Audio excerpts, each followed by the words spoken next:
ഇവിടെ വളരെ ലഘുവായിട്ട് പറയാൻ പോകുന്നത് കാൽമുട്ടിലെ വേദനയെക്കുറിച്ചും അതിനുള്ള പ്രധാനപ്പെട്ട കാരണങ്ങളും. നിരവധിയായ രോഗികൾക്ക് ഏറ്റവും കൂടുതൽ ഉണ്ടാകുന്ന സംശയമാണ് എൻ്റെ മുട്ട് മാറ്റി വെക്കേണ്ടി വരുമോ വേണ്ടയോ എന്നുള്ളത്. 90% കേസുകളും മുട്ടുവേദനയ്ക്ക് കാരണം ഓസ്റ്റിയോ ആർത്രൈറ്റിസ് ആണ്. പക്ഷേ നമ്മൾ പ്രധാനപ്പെട്ട കാര്യം മനസ്സിലാക്കേണ്ടത് 10% കേസുകൾ ഈ ഓസ്റ്റിയോ ആർത്രൈറ്റിസ് കൊണ്ടല്ല വരുന്നത് എന്നുള്ളതാണ്. നമ്മൾ മുട്ടുവേദന നമ്മൾ കണ്ടു കഴിഞ്ഞാൽ ഒരു അസ്ഥിരോഗ വിദഗ്ധനെ കാണാതെ സ്വയം ചികിത്സിക്കുന്നത് വളരെയധികം അപകടകരമായ ഒരു കാര്യമാണ്. എല്ലാവർക്കും നമസ്കാരം. ഞാൻ doctor Nikhil CS, consultant orthopaedic joint replacement surgeon, baby memorial hospital, Kozhikode. ഇന്ന് ഞാൻ ഇവിടെ വളരെ ലഘുവായിട്ട് പറയാൻ പോകുന്നത് പ്രായമായ ആളുകളിൽ ഉണ്ടാകുന്ന കാൽമുട്ടിലെ വേദനയെക്കുറിച്ചും അതിനുള്ള പ്രധാനപ്പെട്ട കാരണങ്ങളും അതിലെ ഏറ്റവും പ്രധാനപ്പെട്ട കാരണമായ തേയ്മാനം അഥവാ ഓസ്റ്റിയോ ആർത്രൈറ്റിസിന്റെ ചികിത്സാ രീതികളെ കുറിച്ചുമാണ്. ഇന്ന് OPയിൽ വരുന്ന നിരവധിയായ രോഗികൾക്ക് ഏറ്റവും കൂടുതൽ ഉണ്ടാകുന്ന സംശയമാണ് എൻ്റെ മുട്ട് മാറ്റി വെക്കേണ്ടി വരുമോ വേണ്ടയോ എന്നുള്ളത്. അപ്പോൾ ഈ ഒരു ചെറിയൊരു പ്രസന്റേഷനിലൂടെ നിങ്ങൾക്ക് അതിനെപ്പറ്റിയുള്ള ചെറിയൊരു കാര്യം പറഞ്ഞു തരാനാണ് ഞാൻ ഉദ്ദേശിക്കുന്നത്. കാലിലെ മുട്ട് എന്ന് പറയുന്നത് ഒരു കോംപ്ലക്സ് ജോയിന്റ് ആണ്. പക്ഷെ വളരെ ലഘുവായിട്ട് പറയുകയാണെങ്കിൽ 3 അസ്ഥികൾ, അതായത് ഫീമർ, ടിബിയ, പിന്നെ പറ്റല്ല അഥവാ ചിരട്ട, ഈ 3 അസ്ഥികളും അതിന് ചുറ്റുമുള്ള 4 ലിഗമെന്റ്സ്, പിന്നെ 2 മെനിസ്കസ്, ഇത്രയും ചേർന്ന ഒരു ജോയിന്റ് ആണ് നമ്മുടെ നീ ജോയിന്റ്. അതുകൊണ്ട് തന്നെ ഇതിലുണ്ടാകുന്ന വേദനകൾ എന്ന് പറയുന്നത് പ്രധാനമായിട്ടും ഈ അസ്ഥികളിലോ ലിഗമെന്റിലോ ഉണ്ടാകുന്ന വ്യത്യാസങ്ങളും അതുപോലെ തന്നെ ഈ അസ്ഥികളുടെ അഗ്രഭാഗത്തുള്ള കാർട്ടിലേജ് അതിനുണ്ടാകുന്ന തേയ്മാനം കാരണം ഉണ്ടാകുന്ന അസുഖങ്ങളുമാണ്. നമ്മുടെ ശരീരത്തിലെ ഏതൊരു ടിഷ്യൂ അല്ലെങ്കിൽ ഏതൊരു ഒരു പ്രധാന ഭാഗങ്ങൾ എടുത്തു കഴിഞ്ഞാലും അതിനൊക്കെ നമുക്ക് റീജനറേറ്റ് ചെയ്യാനുള്ള അഥവാ സ്വയം അതിനെ ഹീൽ ചെയ്യാനുള്ള കഴിവുണ്ട്. നമ്മൾ നോക്കിക്കഴിഞ്ഞാൽ നമ്മുടെ കയ്യിൽ ഒരു മുറിവ് ഉണ്ടായി കഴിഞ്ഞാൽ ആ മുറിവ് തനിയെ ഉണങ്ങുന്നു.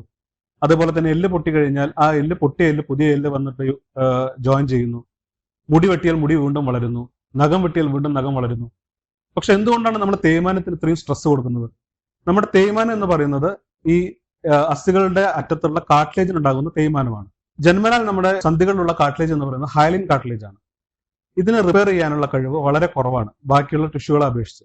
അതുകൊണ്ട് തന്നെ അത് റിപ്പയർ വന്നാൽ തന്നെ ഇതിൽ ഫൈബ്രോ കാർട്ടിലേജ് ആണ് സാധാരണ വരിക. ഈ ഫൈബ്രോ കാർട്ടിലേജിന് നമ്മുടെ വെയിറ്റ് താങ്ങാനുള്ള ശക്തി ഹയലിൻ കാർട്ടിലേജിനേക്കാൾ കുറവാണ്. അതുകൊണ്ട് തന്നെ ഇത് കൂടുതൽ തേയ്മാനം വീണ്ടും ഉണ്ടാവുകയും വേദനയ്ക്ക് കാരണമാവുകയും ചെയ്യുന്നുണ്ട്. അപ്പോൾ നമ്മൾ ടോപ്പിക്കിലേക്ക് വന്നു കഴിഞ്ഞാൽ എന്തൊക്കെയാണ് സാധാരണ പ്രായമായ ആളുകളിൽ ഉണ്ടാകുന്ന മുട്ടുവേദനയുടെ പ്രധാനപ്പെട്ട കാരണങ്ങൾ? ഏറ്റവും പ്രധാനപ്പെട്ട കാരണം ഓസ്റ്റിയോ ആർത്രൈറ്റിസ് അഥവാ സന്ധിവാതമാണ്. ഇത് പ്രായമായ ആളുകളിൽ വരുന്ന വെയർ ആൻഡ് ടയർ അഥവാ നമ്മുടെ സ്ഥിരം ഉപയോഗിക്കുന്നതുകൊണ്ടുണ്ടാകുന്ന തേയ്മാനമാണ്. 90% കേസുകളും മുട്ടുവേദനയ്ക്ക് കാരണം ഓസ്റ്റിയോ ആർത്രൈറ്റിസ് ആണ്. പക്ഷെ നമ്മൾ പ്രധാനപ്പെട്ട കാര്യം മനസ്സിലാക്കേണ്ടത് 10% കേസുകൾ ഈ ഓസ്റ്റിയോ ആർത്രൈറ്റിസ് കൊണ്ടല്ല വരുന്നത് എന്നുള്ളതാണ്. ഇപ്പോൾ പ്രായമായ ആളുകളിൽ ചിലപ്പോൾ ക്യാൻസർ പോലുള്ള അസുഖത്തിന്റെ മെറ്റസ്റ്റാസിസോ അതല്ലെങ്കിൽ പ്രൈമറി ട്യൂമറോ ഇതുപോലെ മുട്ടുവേദനയായിട്ട് പ്രസന്റ് ചെയ്തേക്കാം. അതുപോലെ തന്നെയാണ് നമ്മുടെ നേരത്തെ പറഞ്ഞ ലിഗമെന്റിൽ ഉണ്ടാകുന്ന എന്തെങ്കിലും പ്രശ്നങ്ങൾ കാരണം, മെനിസ്കസിൽ ഉണ്ടാകുന്ന ടയറുകൾ കാരണം, ഇതൊക്കെ മുട്ടുവേദനയ്ക്ക് കാരണമാകാറുണ്ട്. അതുകൊണ്ട് തന്നെ നമ്മൾ മുട്ടുവേദന നമ്മൾ കണ്ടു കഴിഞ്ഞാൽ ഒരു അസ്ഥിരോഗ വിദഗ്ധനെ കാണാതെ സ്വയം ചികിത്സിക്കുന്നത് വളരെയധികം അപകടകരമായ ഒരു കാര്യമാണ്. ആദ്യമായിട്ട് ചെയ്യേണ്ടത് ഒരു അസ്ഥിരോഗ വിദഗ്ധനെ കാണുക, എക്സ്റേ എടുത്ത് അദ്ദേഹം പറയുന്നതിനനുസരിച്ചുള്ള ട്രീറ്റ്മെന്റുകൾ എടുക്കുക എന്നുള്ളതാണ്. ഇനി നമ്മൾ 90% മുട്ടുവേദനയ്ക്ക് കാരണമായ സന്ധിവാതം അഥവാ ഓസ്റ്റിയോ ആർത്രൈറ്റിസിനെ കുറിച്ചാണ് ഞാൻ പറയാൻ പോകുന്നത്. ഇതിന്റെ വിവിധ ചികിത്സാ രീതികളെ കുറിച്ച്. ഒരു സന്ധിവാതം അല്ലെങ്കിൽ ഓസ്റ്റിയോ ആർത്രൈറ്റിസ് വന്നു കഴിഞ്ഞാൽ നേരെ മുട്ട് മാറ്റി വെക്കണം എന്നൊന്നും ആരും പറയുന്നില്ല. പക്ഷേ ഏത് സ്റ്റേജ് ആണ് നിങ്ങൾക്ക് ഉള്ളത് എന്നുള്ളത് കൃത്യമായിട്ട് മനസ്സിലാക്കേണ്ടതുണ്ട്. നമുക്ക് ഓസ്റ്റിയോ ആർത്രൈറ്റിസിന്റെ പ്രധാനമായിട്ടും 4 സ്റ്റേജസ് ആയിട്ടാണ് തിരിച്ചിട്ടുള്ളത്. അതിൽ സ്റ്റേജ് 1, സ്റ്റേജ് 2 എന്നുള്ളതിനെ നമ്മൾ ഏർലി ഓസ്റ്റിയോ ആർത്രൈറ്റിസ് അഥവാ ഒരു താരതമ്യേന നേരത്തെയുള്ള സന്ധിവാതം, 3, 4 അത് ലേറ്റ് ഓസ്റ്റിയോ ആർത്രൈറ്റിസ് അല്ലെങ്കിൽ അഡ്വാൻസ് ആയിട്ടുള്ള സന്ധിവാതം, അങ്ങനെ 2 ആയിട്ട് ഡിവൈഡ് ചെയ്യാം. ഈ ഏർലി ഓസ്റ്റിയോ ആർത്രൈറ്റിസിന് സാധാരണഗതിയിൽ നമ്മൾ ചെയ്യേണ്ടതായിട്ടുള്ളത് കൃത്യമായിട്ടുള്ള വ്യായാമം, മുട്ടിന്റെ ക്വാഡ്രിസെപ്സ് എക്സസൈസസ്, അതുപോലെ തന്നെ നമ്മുടെ വെയിറ്റ് കുറയ്ക്കാനുള്ള കാര്യങ്ങൾ നോക്കുക. പിന്നെ ഫുഡ് സപ്ലിമെന്റ്സ്, ഈ മുട്ടിന്റെ ആരോഗ്യത്തിനായിട്ടുള്ള ഫുഡ് സപ്ലിമെന്റ്സ് നമ്മൾ ടാബ്ലറ്റ് ആയിട്ട് കൊടുക്കുക എന്നുള്ളവയാണ് സ്റ്റേജ് 1, സ്റ്റേജ് 2 ഡിസീസിന് വേണ്ടി വരുന്നത്. സ്റ്റേജ് 3 ഡിസീസിലുള്ള ആളുകൾക്ക് സാധാരണ ഈ സന്ധിവാതം കൂടുതലായി കഴിഞ്ഞാൽ എല്ല് സാധാരണ ചെറുതായിട്ട് വളയാൻ തുടങ്ങുന്നു. ഒന്നുകിൽ വാൾഗസ് അല്ലെങ്കിൽ വാരസ് ഡിഫോമിറ്റിയിലേക്ക് പോകുന്നു. ഇങ്ങനെ ഓൾറെഡി നമ്മൾ മുട്ട് വളയാൻ തുടങ്ങിക്കഴിഞ്ഞാൽ അത്തരത്തിലുള്ള രോഗികൾക്ക് സാധാരണഗതിയിൽ എന്തെങ്കിലും സർജറി ആയിട്ടുള്ള ചികിത്സകൾ ആവശ്യമായിട്ട് വരും.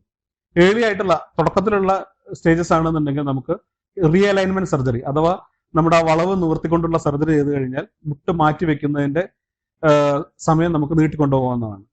പക്ഷെ ഒരു അഡ്വാൻസ് ആയിട്ടുള്ള ഓസ്റ്റിയോആർത്രൈറ്റിസ് സ്റ്റേജ് 4 ഡിസീസ് ആണ് എന്നുണ്ടെങ്കിൽ അതിൽ സാധാരണഗതിയിൽ നമുക്ക് ഈ പറഞ്ഞ എല്ലാ ചികിത്സാ രീതികളും എക്സസൈസ് ആയിക്കൊള്ളട്ടെ, അല്ലെങ്കിൽ ഫുഡ് സപ്ലിമെന്റ്സ്, പെയിൻ കില്ലേഴ്സ്, അല്ലെങ്കിൽ റിയലൈൻമെന്റ് സർജറി, ഇതുകൊണ്ടൊന്നും തന്നെ നമുക്കൊരു ശാശ്വതമായ പരിഹാരം ലഭിക്കണമെന്നില്ല.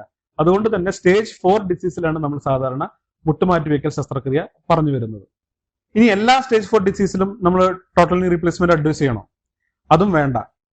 ഈ സ്റ്റേജ് 4 ഡിസീസുള്ള രോഗികളെ നമ്മൾ കൃത്യമായി പരിശോധിച്ച ശേഷം അവരുടെ ലിമിറ്റേഷൻസ് എത്രത്തോളം അവരത് ബുദ്ധിമുട്ടുന്നുണ്ട് എന്നുള്ളതിനനുസരിച്ചാണ് നമ്മൾ ചികിത്സ സാധാരണ നിർണ്ണയിക്കാറുള്ളത്.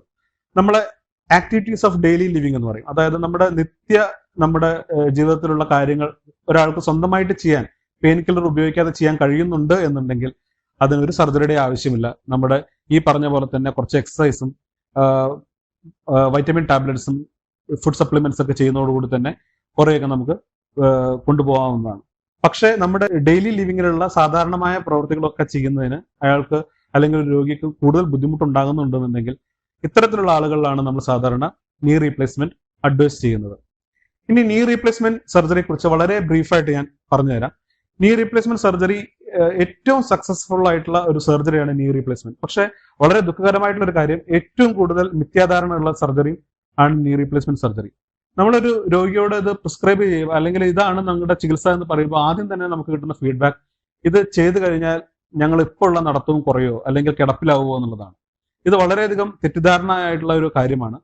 സാധാരണ നീ റീപ്ലേസ്മെന്റ് സർജറി ചെയ്ത് കഴിഞ്ഞാൽ നമ്മളൊരു 24 അല്ലെങ്കിൽ 48 മണിക്കൂർ കഴിയുമ്പോൾ തന്നെ ആളെ സ്വന്തമായിട്ട് നടത്തിക്കാനും നമ്മുടെ വാക്കർ ഉപയോഗിച്ച് നടക്കാനും അതുപോലെ തന്നെ ഫിസിയോതെറാപ്പി, മുട്ടിന് ചുറ്റുമുള്ള മസിൽസിന്റെ സ്ട്രെങ്തൻ ചെയ്യിക്കാനുള്ള എക്സസൈസും കാര്യങ്ങളൊക്കെ സ്റ്റാർട്ട് ചെയ്യുന്നു. ഒരു 2 ആഴ്ചയോ അല്ലെങ്കിൽ 1 മാസമോ കഴിയുമ്പോൾ തന്നെ അവർക്ക് വാക്കറിൽ കൂടെയും വാക്കർ അല്ലാതെയും സുഖമായിട്ട് നടക്കുന്നതിനും എല്ലാം സാധിക്കുന്നു. ഒരു 2 മാസം 3 മാസം ആവുന്നതോടുകൂടി തന്നെ വേദനയൊക്കെ പോയി നമ്മുടെ മുട്ട് മാറ്റി വെച്ചാണോ എന്ന് പോലും അറിയാത്ത രീതിയിലുള്ള ഒരു റിസൾട്ടാണ് സാധാരണ നമ്മൾ കണ്ടുവരാറുള്ളത്. എന്താണ് നമ്മൾ മുട്ട് മാറ്റി വെക്കുക അല്ലെങ്കിൽ ആ ശസ്ത്രക്രിയയിൽ എന്താണ് നമ്മൾ ചെയ്യുന്നത് സാധാരണ? അതും ഒരു വളരെയധികം നമ്മൾ സംശയങ്ങൾ ചോദിക്കുന്ന ഒരു കാര്യമാണ്. മുട്ട് കംപ്ലീറ്റ് ആയിട്ട് നമ്മൾ എടുത്ത് പുതുതായിട്ടൊരു മുട്ട് വെക്കുകയാണോ ചെയ്യുന്നത് എന്നുള്ളത്. അതും വളരെ തെറ്റിദ്ധരിക്കപ്പെട്ട ഒരു കാര്യമാണ്. നമ്മൾ മുട്ട് മാറ്റി വെക്കുന്നതിൽ സാധാരണ ഈ തേഞ്ഞു പോയിട്ടുള്ള കാർട്ടിലേജ്, ഈ ഭാഗം മാത്രമാണ് നമ്മൾ ഒഴിവാക്കുന്നത്. അത് ഒഴിവാക്കിയിട്ട് നമ്മൾ പല്ലിന് ക്യാപ്പ് ഇടുന്ന പോലെ നമ്മുടെ മുട്ടിന്റെ ഫീമറിന്റെ ഭാഗത്തും ടിബിയുടെ ഭാഗത്തും ഓരോ ഇംപ്ലാന്റ് വെച്ച് നമ്മൾ ആ ക്യാപ്പ് ചെയ്യുന്ന പോലെ ചെയ്യുകയാണ് ചെയ്യുന്നത്. അതുകൂടാതെ അതിലൊരു ഇൻസേർട്ട് എന്നുള്ള സാധനം ഉണ്ടാവും. ഈ മുട്ടിന്റെ ചിരട്ട അഥവാ പെറ്റല്ല, ചില കേസുകളിൽ നമ്മൾ അത് പെറ്റല ജസ്റ്റ് ഷേപ്പ് ചെയ്താൽ മതിയാകും. പക്ഷെ മറ്റ് ചില കേസുകളിൽ ആ പെറ്റലയുടെ ഭാഗവും ഇതുപോലെ തന്നെ ചിരട്ടയുടെ ഭാഗവും മാറ്റേണ്ടി വരും. നമ്മൾ ഈ മുട്ടുമാറ്റിക്കൽ ശസ്ത്രക്രിയയിൽ സാധാരണ ഇത്ര മാത്രമേ ചെയ്യുന്നുള്ളൂ. ഇതോടുകൂടി തന്നെ വളഞ്ഞ മുട്ട് നമ്മൾ നേരെയാവുകയും ചെയ്യുന്നു. ഈ ഇങ്ങനെ മാറ്റിവെക്കുന്നത് കാരണം ഈ മുട്ട് മടക്കുമ്പോഴോ നൂർത്തുമ്പോഴോ ഉണ്ടാകുന്ന വേദന കംപ്ലീറ്റ് ആയിട്ട് മാറുന്നു. കാരണം ഇതിനുള്ള പ്രധാനപ്പെട്ട കാരണം നമ്മുടെ കാർട്ടിലേജ് തമ്മിൽ ഉണ്ടാകുന്ന ഫ്രിക്ഷൻ കാരണം ഉണ്ടാകുന്ന പെയിനും കാര്യമാണ് വേദനയുടെ കാരണമായിട്ടുള്ളത്. അത് ഈ മുട്ട് മാറ്റി വെക്കുന്നതോടുകൂടി തന്നെ കംപ്ലീറ്റ് ആയിട്ട് മാറുന്നു. മുട്ട് മാറ്റി വെച്ച് കഴിഞ്ഞാൽ ഇത്തരത്തിൽ മുട്ട് മടക്കുന്നതിന് നൂർത്തുന്നുള്ള വേദന തുടക്കം തന്നെ പോവുകയും ഈ മസിൽസിന്റെ സ്ട്രെങ്തനിങ്ങും മറ്റും വന്നു കഴിഞ്ഞാൽ മാത്രമേ നമുക്ക് നടത്തവും മറ്റും വളരെ പഴയ പോലെ ആയാസമായി ചെയ്യാൻ സാധിക്കുകയുള്ളൂ. ഇനി അടുത്തതായിട്ട് ഞാൻ പറയാൻ പോകുന്നത്, ഇപ്പോൾ വളരെയധികം ചർച്ച ചെയ്യുന്ന അല്ലെങ്കിൽ സ്ഥിരമായിട്ട് രോഗികൾ എന്നോട് ആവശ്യപ്പെടുന്ന ഒരു കാര്യം, PRP ഇഞ്ചക്ഷൻ ചെയ്തു കഴിഞ്ഞാൽ എനിക്ക് മുട്ട് മാറ്റി വെക്കുന്നത് ഒഴിവാക്കാൻ പറ്റുമോ എന്നുള്ളതാണ്. PRP അഥവാ പ്ലേറ്റ്ലെറ്റ് റിച്ച് പ്ലാസ്മ, ഇത് നമ്മുടെ ശരീരത്തിൽ നിന്ന് തന്നെ എടുക്കുന്ന രക്തത്തിൽ നിന്നും പ്ലേറ്റ്ലെറ്റിനെ മാറ്റി അത് നമ്മൾ ഇഞ്ചക്ട് ചെയ്യുന്നതാണ്. ഇത് സാധാരണ ഏറ്റവും ഫലപ്രദമായിട്ടുള്ളത് ഏർലി ഓസ്റ്റിയോആർത്രൈറ്റിസിനാണ്. അതായത് സ്റ്റേജ് 1, സ്റ്റേജ് 2 ഡിസീസിൽ, ഈവൻ സ്റ്റേജ് 3 ഡിസീസിലും നമ്മൾക്ക് അത് വേദന കുറയ്ക്കുന്നതിനും ഒരു പരിധി വരെ നമ്മുടെ വേദന സംഹാരികൾ ഉപയോഗിക്കുന്നത് കുറയ്ക്കുന്നതിനും വളരെയധികം ഹെൽപ്ഫുൾ ആണ്. പക്ഷെ ഈ സ്റ്റേജ് 4 ഡിസീസിൽ ഓൾറെഡി വളഞ്ഞ മുട്ടുകൾ, അതായത് വാരസോ വാൾഗസോ വന്ന് കാല് ഉള്ളോട്ടോ പുറകോട്ടോ വളഞ്ഞിട്ടുള്ള ഒരു സ്റ്റേജിൽ നമ്മളിത് കുത്തിവെച്ച് കഴിഞ്ഞാലും താൽക്കാലികമായിട്ടുള്ള വേദനയ്ക്കുള്ള ഒരു ശമനം മാത്രമേ നമുക്ക് കിട്ടുകയുള്ളൂ. വീണ്ടും ഈ വളവ് കാരണം അവിടെയുള്ള ലിഗമെന്റ് സ്ട്രെച്ച് ആവുന്നു, വീണ്ടും ഇൻസ്റ്റെബിലിറ്റി അഥവാ മുട്ടിന് ആട്ടം തുടങ്ങുന്നു, വീണ്ടും വേദന വരുന്നു, അത് വീണ്ടും മുട്ട് കൂടുതൽ മോശമായി വരുന്നതിന് കാരണമാകുന്നു. അപ്പൊ ഇന്നത്തെ ഈ ലഘുവായിട്ടുള്ള ഒരു വീഡിയോയിൽ കൺക്ലൂഡ് ചെയ്യാൻ വേണ്ടിയിട്ട് ഞാൻ പറയുന്നത്, ഇപ്പോൾ പ്രായമായ ആളുകളിൽ മുട്ടിലെ വേദന അല്ലെങ്കിൽ വന്നു കഴിഞ്ഞാൽ നിങ്ങൾ ആദ്യമായിട്ട് ചെയ്യേണ്ടത് ഒരു ഓർത്തോപീഡീഷനെ കാണുക. അവരുടെ എക്സ്റേ എടുത്ത് കൃത്യമായിട്ടുള്ള ഡയഗ്നോസ് എത്തിയതിനു ശേഷം അതിനുള്ള ട്രീറ്റ്മെന്റ് എടുക്കുക. ഏർലി ഓസ്റ്റിയോആർത്രൈറ്റിസ് അല്ലെങ്കിൽ മുട്ടിന്റെ തേയ്മാനത്തിന് നമ്മൾ കൃത്യമായ വ്യായാമം, മുട്ടിന്റെ ക്വാഡ്രിസെപ്സ് എക്സസൈസസ് കൃത്യമായി ചെയ്യുക. അതുപോലെ തന്നെ ഫുഡ് സപ്ലിമെന്റ്സോ ഡോക്ടർ നിർദ്ദേശിക്കുന്ന അളവിൽ മാത്രം ഗുളികകളോ കഴിക്കുക. അനാവശ്യമായിട്ട് പെയിൻ കില്ലേഴ്സ് അല്ലെങ്കിൽ വേദന സംഹാരികൾ അധികമായിട്ട് ഉപയോഗിക്കരുത്. ഒരു ഡോക്ടറുടെ നിർദ്ദേശപ്രകാരം മാത്രമേ അത് ഉപയോഗിക്കാൻ പാടുള്ളൂ. സ്റ്റേജ് 3 ഡിസീസ് അല്ലെങ്കിൽ ആ ഒരു സ്റ്റേജ് 3 ഉള്ള തേയ്മാനത്തിന് നിങ്ങൾ ഡോക്ടറുടെ നിർദ്ദേശപ്രകാരം ആവശ്യമായ സർജറികൾ ചെയ്യേണ്ടതാണ്.